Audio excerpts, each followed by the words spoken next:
Halo teman-teman dan ibu, perkenalkan nama saya dari Husain Hedambiwa, saya dari kelas 1 UPWB.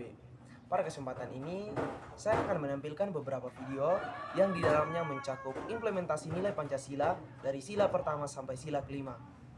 Oke teman-teman dan ibu, saksikan video berikut ini.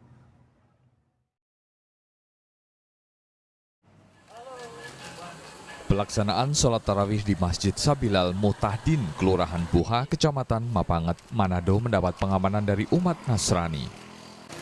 Toleransi antar umat beragama dilakukan pihak gereja GMIM Karisma Buha yang berdampingan dengan masjid. Penjagaan dari pihak gereja melalui tim Panji Yosua pria kaum Bapa dilakukan di sekeliling masjid. Kerukunan terlihat saat tegur sapa antara kaum Kristiani dan umat Islam. Dalam bulan puasa ini kita akan mengadakan penjagaan selama sholat tarawih, yaitu dari antara jam 7 sampai selesainya ibadah sholat. Apa yang dilakukan dalam penjagaan ini? Ya, antara lain salah satunya mengatur untuk mengamankan jemaah yang datang ke tempat masjid untuk beribadah dengan teratur, dan juga mengatur lalu lintas supaya ibadah mereka boleh berjalan dengan teratur. Teristimewa menjaga keamanan agar supaya ibadah mereka juga boleh berjalan dengan baik. Hal ini diapresiasi pihak masjid dan umat muslim. Umat Islam dengan umat Nasrani yang ada di wilayah Kelurahan Buha ini, khususnya di lingkungan Masjid Sabilal Mutahdin dan Gereja Karisma itu hubungannya sangat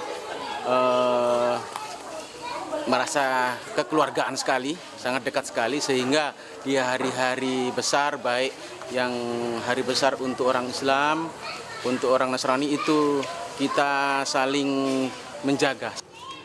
Penjagaan keamanan akan dilakukan hingga akhir bulan Ramadan 1440 Hijriah.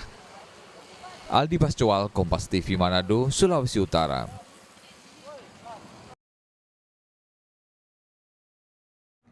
Oke teman-teman dan ibu, video berikut ini berbanding terbalik dengan video yang pertama. Dalam video tersebut tidak mencerminkan nilai apa yang terkandung dalam sila kedua. Pemirsa, sidang kasus yang dialami nenek berusia 70 tahun terus berlanjut. Pada sidang keempat hari, Majelis Hakim mengabulkan permohonan penangguhan penahanan Nenek Asyani setelah Bupati Situbondo menyampaikan surat permohonan dan jaminan. Sidang keempat kasus Nenek Asyani kembali digelar di Pengadilan Negeri Situbondo, Jawa Timur. Pada sidang kali ini, nenek berusia 70 tahun ini mendapat perhatian dari banyak pihak, termasuk Bupati dan Wakil Bupati Situbondo. Bupati Situbondo mengajukan permintaan dan jaminan agar penahanan Nenek Asyani ditangguhkan. Saat sidang akan dimulai, Nenek Asyani memberikan surat permohonan penangguhan terhadap dirinya kepada Hakim Ketua. Namun surat tersebut langsung diprotes kuasa hukum Nenek Asyani. Kuasa hukum menilai surat jaminan penangguhan itu penuh muatan politik. Ini bentuk politisasi ini. Saya menolak keras ini, dengan teman-teman menolak keras ini. Tahu-tahu sudah ada surat kayak gitu. Ini kan bentuk apa ya? Bentuk karakter asesinasan terhadap tim pengacara. Tuduhan politis itu dibantah Bupati Situbondo Dandag Wigiarto. Protes kuasa hukum dinilai terlalu mengada-ada. Majelis Hakim kemudian mengabulkan penangguhan penahanan terhadap Nenek Asyani. Nenek Asyani ditangguhkan penahanannya setelah ditahan sejak 15 Desember tahun lalu. Rencananya sidang kasus Nenek Asyani akan dilanjutkan pada Kamis depan dengan agenda pemeriksaan saksi-saksi, termasuk mendengarkan saksi ahli dari Kementerian Kehutanan. Sementara itu, ratusan mahasiswa dan dosen Universitas Jember, Jawa Timur menggelar aksi solidaritas untuk mendukung Nenek Asyani. Mereka berorasi dan menggelar aksi teatrikal di depan pelataran Fakultas Hukum Universitas Jember. Mahasiswa membawa keranda jenazah yang menggambarkan rakyat kecil selalu ditindas dan tidak mendapat keadilan. Dekan Fakultas Hukum Universitas Jember, Widodo Eka Cahyana, mengatakan pihaknya berencana melakukan pendampingan hukum terhadap Nenek Asyani hingga bebas. Para hakim kita himbau semua, para hakim yang sedang menangani perkara Nenek Asyani ini, buka mata hati, buka rasa kita sebagai manusia, karena hukum diciptakan untuk sifat-sifat manusiawi kita. Hukum untuk keadilan yang substantif, tidak hanya untuk mengejar aspek prosedural, aspek formal, tetapi keadilan keadilan dan kemanusiaan. Aksi solidaritas terhadap Nenek Asyani yang melibatkan Majelis Ulama Indonesia Kabupaten Jember ditutup dengan penggalangan tanda tangan di atas kain putih sepanjang 15 meter. Mereka berharap Pengadilan Negeri Situbondo membebaskan Nenek Asyani dari segala tuntutan hukum. Rahmat Sugiarto, Denny Romdoni, Berita 1 Situbondo dan Jember, Jawa Timur.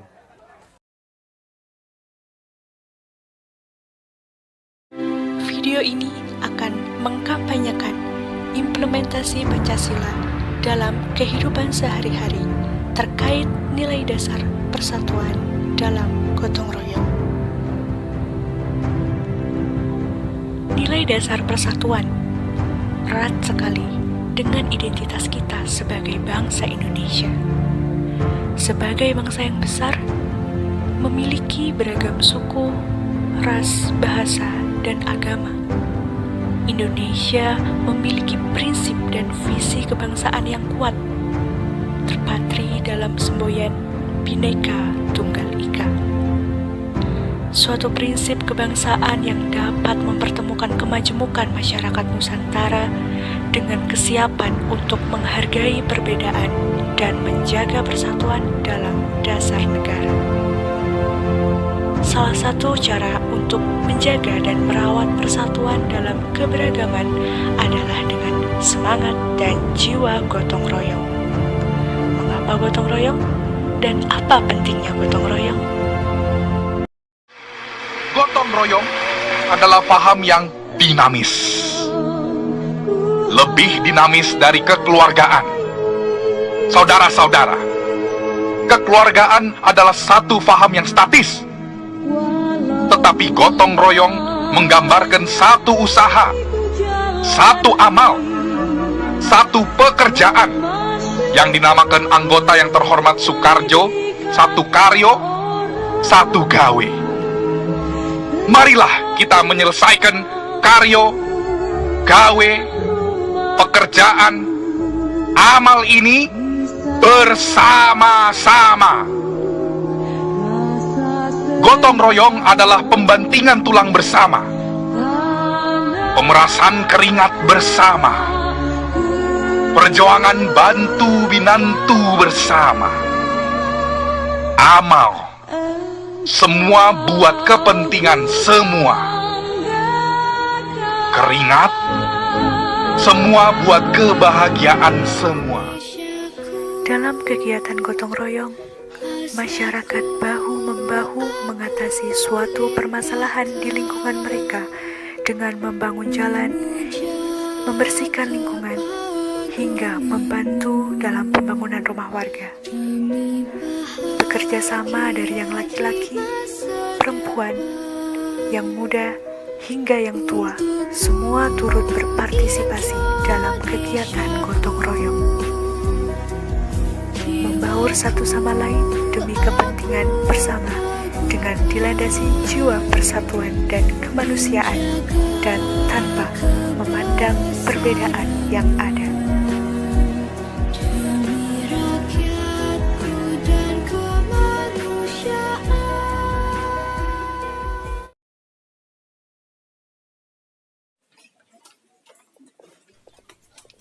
Aksi yang dilakukan para tersangka yang merupakan satu kampung ini berawal karena kesal terhadap korban yang kepergok hendak akan mencuri di kampungnya.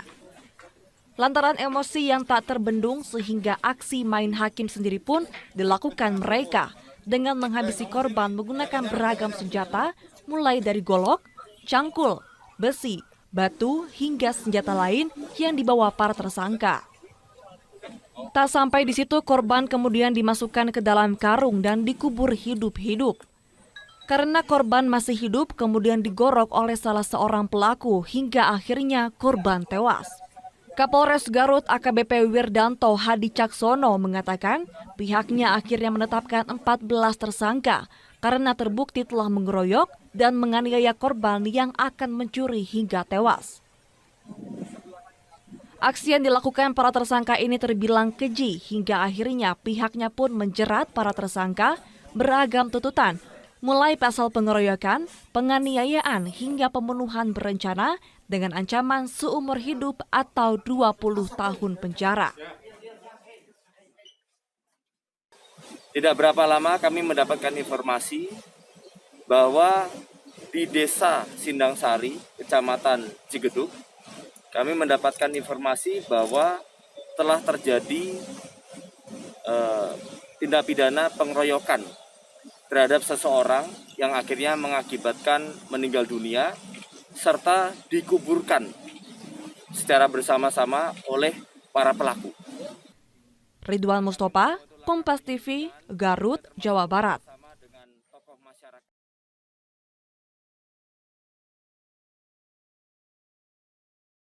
Kalau ditanyakan kepada saya, Presiden Jokowi, kenapa kalau mau bangun tuh yang cepat sebetulnya, imbal baliknya tuh di Jawa, paling cepetin. Secara ekonomi cepat masuknya, secara politik juga imbal baliknya di Jawa. Tapi saya katakan tidak. Kenapa dibangun Trans Papua? Itulah yang namanya keadilan sosial bagi seluruh rakyat Indonesia.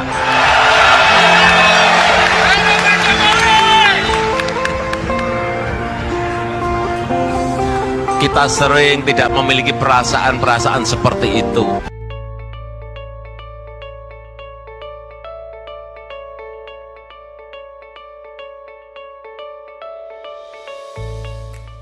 Yang kedua, saya ingin bercerita lagi masalah keadilan sosial bagi seluruh rakyat Indonesia. Papua lagi. Akhir 2014 saya datang ke kabupaten yang namanya Wamena. Saya sudah 4 kali datang ke sana. Saat itu malam-malam saya keluar hotel. Saya tanya kepada rakyat, harga BBM di sini berapa? Saya tanya. Enggak 1, 2, 3. Saya tanya ke Pak orang. Jawabnya sama. Pak, di sini harga BBM 60.000 per liter. 60.000 per liter. Kita di sini 6.450. Tapi Pak, kalau pas cuaca tidak baik, harga di sini bisa mencapai 100.000 per liter. Inilah sebuah perbedaan yang sangat mencolok, 10 kali lipat lebih. Di sini kita 6.450, naik 500 perak saja, demonya 4 bulan. Ya, betul saya alami. Di depan istana 3 bulan demo.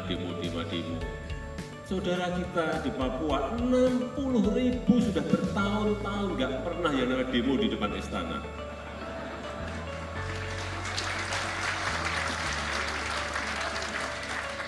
Inilah yang saya perintahkan di 2015 saat itu. Saya beri waktu 1 tahun untuk bisa menyamakan harga di Papua sama dengan harga yang ada di Jawa. Tapi baru berhasil setelah hampir 2 tahun, baru bisa sama. Ternyata nggak mudah juga. Nggak mudah. Kuncinya beli pesawat khusus untuk BBM. Tapi yang jelas bahwa inilah yang sering saya sampaikan di mana-mana, keadilan sosial bagi seluruh rakyat Indonesia. Artinya kalau BBM di sini 6.450, di sana harusnya juga 6.450. Kalau beda sedikit nggak apa-apa, tapi kalau sampai di sini 6.450, di sana 60.000, betul-betul tidak ada keadilan sosial bagi seluruh rakyat Indonesia. Oke teman-teman dan ibu, sekian video dari saya. Dari beberapa video yang sudah kita saksikan, saya akan memberikan kesimpulan dari sila pertama. Sila pertama, kesimpulannya yaitu menuntut setiap warga negara mengakui Tuhan Yang Maha Esa sebagai pencipta dan menuntut umat beragama untuk hidup rukun walaupun berbeda keyakinan. Untuk kesimpulan dari sila kedua yaitu mengajak masyarakat untuk mengakui dan memperlakukan setiap orang sebagai sesama manusia yang memiliki martabat mulia dan menjunjung tinggi martabat dan hak asasinya. Untuk kesimpulan sila ketiga yaitu menumbuhkan sikap cinta terhadap tanah air, bangsa dan negara serta loyal dan solidaritas memperjuangkan hal-hal yang menyangkut kepentingan negara juga terhadap kepentingan sesama warga negara. Untuk sila keempat, mengajak masyarakat bersikap peka dan ikut ambil bagian dalam kehidupan politik, dalam pemerintahan negara, bermasyarakat atas dasar tanggung jawab sesuai dengan kedudukannya masing-masing. Dan untuk sila kelima, mengajak masyarakat agar aktif dalam hal pemberian sumbangan yang wajar sesuai dengan kemampuan dengan tidak membeda-bedakan suku, agama, ras, agar tercipta kesejahteraan bagi seluruh rakyat Indonesia. Sekian video dari saya, semoga bermanfaat dan terima kasih.